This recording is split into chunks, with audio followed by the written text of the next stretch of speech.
In this video, I'll show you how to use WhatsApp on your PC or laptop.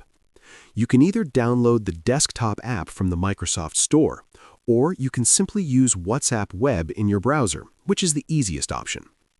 First, open a web browser such as Google Chrome or any browser you prefer. Then search for WhatsApp Web or go directly to the website web.whatsapp.com. Once the page opens, you'll see a QR code on the screen. Now open WhatsApp on your phone.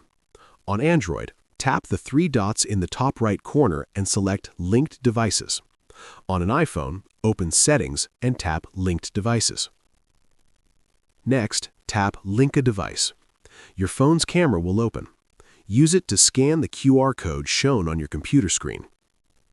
After scanning the code, your WhatsApp account will automatically connect to your PC or laptop. And that's it. That's how you can easily use WhatsApp on your PC or laptop. If you found this video helpful, don't forget to like the video, subscribe to our channel, and press the bell icon for more tutorials. Thanks for watching.